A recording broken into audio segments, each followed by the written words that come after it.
Meet Jasmine Wong. She is one of two students from Western University who started their own food rescue campaign. The initiative is called Reharvest, and the campaign's goal is to provide leftover food that is being thrown out to families living in poverty. It was in July. I was in Quebec.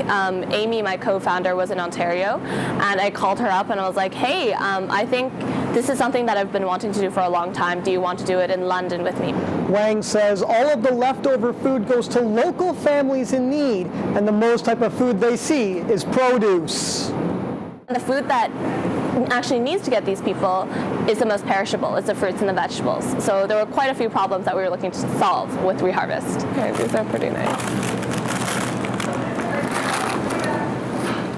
And even several local businesses are stepping up to the plate. It's always bothered me how much food waste there is in the system, and it's nice to know that perfectly safe, edible, nutritious food is actually going to wind up on somebody's plate instead of a landfill or a garbage. A study done by King's College shows that about 35,000 people in London live in impoverished conditions. So we're throwing away 40% of the food that could be eaten. And honestly, with Reharvest, we're looking at the end of the supply chain. One day we hope to divert from the farm level, from deeper into the supply chain. But this is something small that we can be doing at the London level. To join Reharvest's campaign, you can check out their website at reharvest.ca. Eric Tashner, Fanshawe Learns. I'm going to put on these goggles, and it's going to trick my brain and vision as if I were drunk.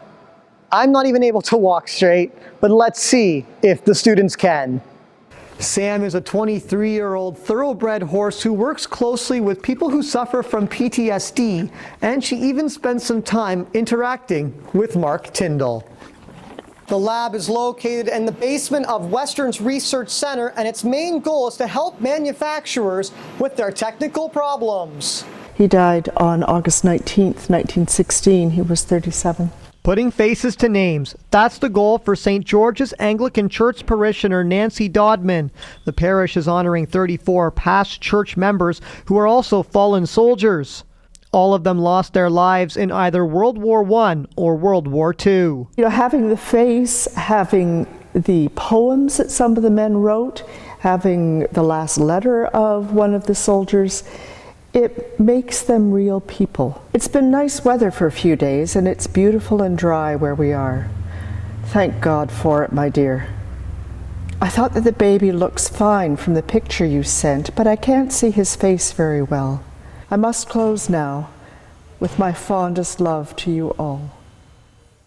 Pamphlets of the dead are surrounded by poppies and lit candles to remind parishioners and visitors of the ultimate sacrifice that was made. I think I have had a greater understanding, of what happened in the First and Second Wars. When I started this, didn't really understand the causes of the wars or the course of the war. The pamphlets will remain under the church's stained glass windows until after Remembrance Day. We don't remember them well. Eric Tashner, Fanshawe Learns. An early morning fire has left officials investigating inside a vacant home in Old North this morning. Emergency crews were called to a house at 1057 Richmond Street, just north of Victoria Street, before 3 a.m. to a report of a fire. When firefighters arrived on scene, smoke could be seen coming from the second floor of the two-story building.